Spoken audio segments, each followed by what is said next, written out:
My brain is just a receiver. Out there in the universe exists a core of great strength, great knowledge, and great inspiration. I have not penetrated into the depths of that core, into the secrets of that core, but I know that it exists.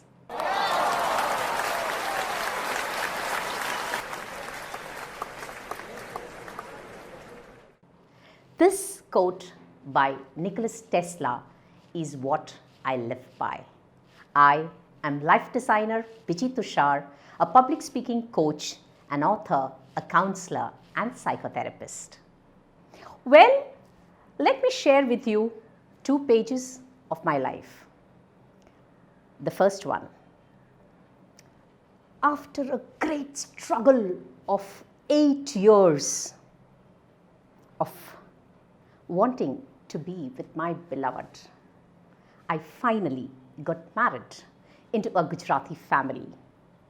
Well, it was like euphoric, as if a great achievement, 8 years of struggle, and finally united with my beloved.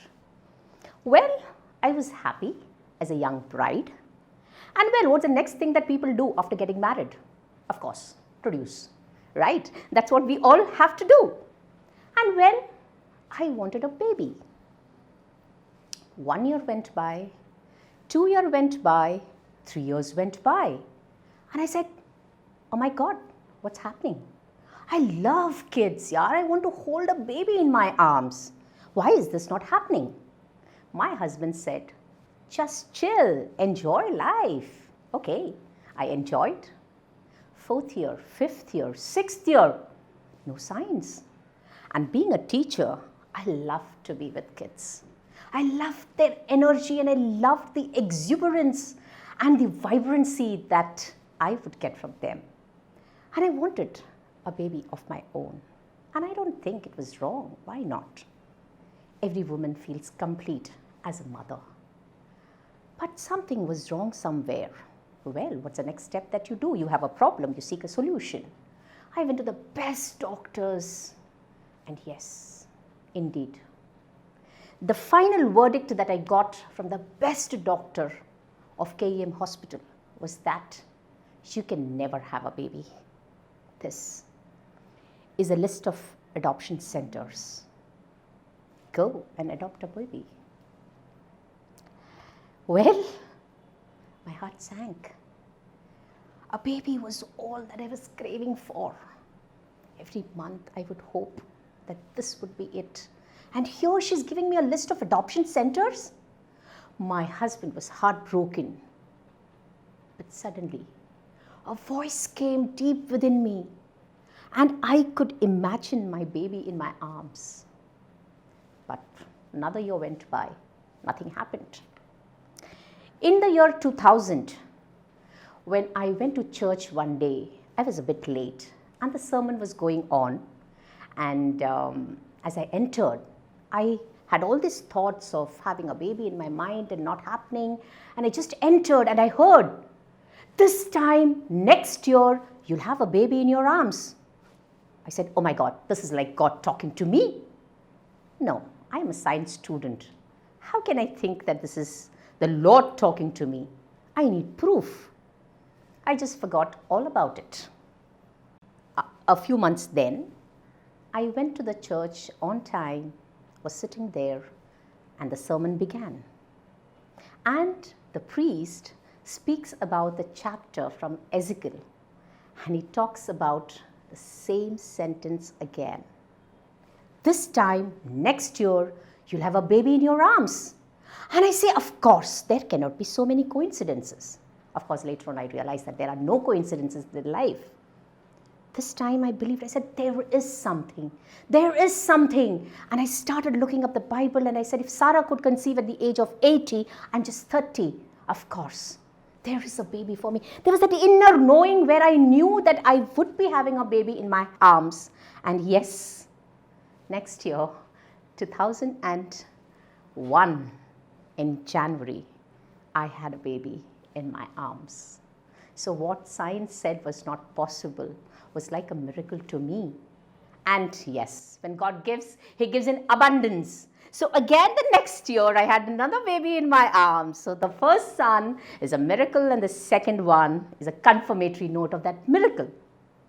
Well, let me share with you another one page. This August, as I took down my diary of goals, I wrote down my goals one by one, and then I just out of nowhere wrote down a talk at the end of this month. Well, there was no reason for me to write it down, as I hadn't heard about any talks. And well, here I am today. So what is this inner voice? Not clear yet? Let me share with you a few more examples. One day I was teaching my son and his friend mathematics of standard 9th. And I gave them a problem to be solved. My son gives me an answer in 2 minutes and says, "Mama, this is the answer." And the other boy, very studious, very intelligent guy, he solved the entire problem in 3 minutes and gives me the answer. I said, both are correct. But when I ask my son, "How do you know the answer?" He says, "I don't know, I just know." So what is this "I don't know, I just know"? Well, that little voice inside you, which you don't know why you know, but you know, is called as intuition. That is the power of intuition. Basically, our brain, if you take a left brain and a right brain, the left brain is a seat of intellect and the right brain is a seat of intuition. The left brain understands words and the right brain understands emotions.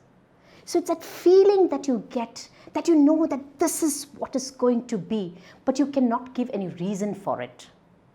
Sophie Bonham, in her book, The Art of Intuition, defines intuition as, it's a subtle knowing without having any idea why you know it. So it is definitely a cognition, but a cognition at a very fast rate, and it processes through complex methods. Researchers are still onto these methods. Well, let me share with you the next page of my life. Being an educator for around 25 years, I was at the post of a vice principal, everything going good, but feeling a little low. And then suddenly I have this voice in me, "You are not supposed to be here. Get out." And it's like, oh my God, what is this meaning? I have a secure job, a wonderful job where I can relate with children, the love of my life, and I have to go away from them for my calling. A sort of knowing that yes, I need to quit, but why do I need to quit? Maybe it's counseling, but not so sure. But that voice kept telling me, and I said, of course not. I'm not giving up such a coveted position. I will just go ahead with the flow. Something in me happened and I started having severe health issues. So much so that every day I would get out to go to school, I would have a pain, an unexplainable pain in my ankle, stopping me from moving ahead. Still, I could not understand the sign, the immense knowledge, the strength and inspiration given by the universe for me to follow my purpose of counseling, coaching and training. I went ahead. Then my body began speaking to me. I had to undergo a serious operation. And at the operation table, I knew my purpose is to inspire 1 billion plus people to be their best versions, and I was only catering to around 7,000 students. So it was the entire universe for me to explore, to live life on my own terms.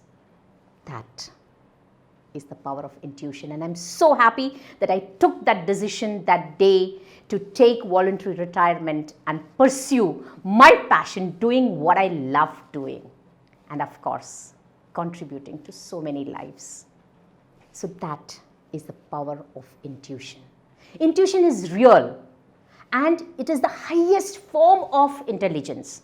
But because we have been always trained to analyze and logically reason out things, we cannot understand this very scientific intuition, which is the seat in the right brain, the seat of creativity, the seat of innovation, the seat of inspiration. We are not able to understand that.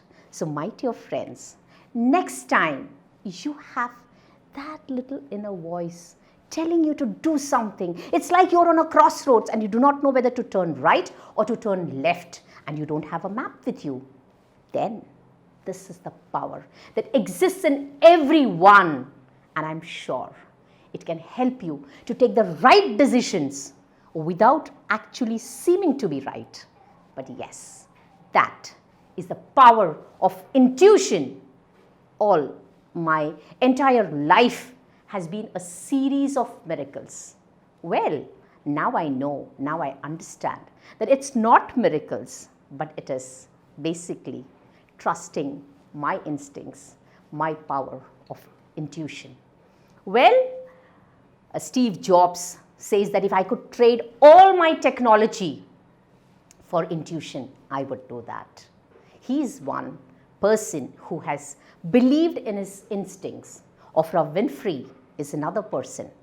And Aristotle tells that all scientific knowledge emanates from intuition. If there was no intuition, there wouldn't be knowledge. So the seat of wisdom, the power of intuition, is for all of you to explore and make important decisions in life and continue to take your life to the next level, to become more conscious and aware, to connect with your soul. Yes, if eyes are the window to the world for the body, then intuition is the window for the soul.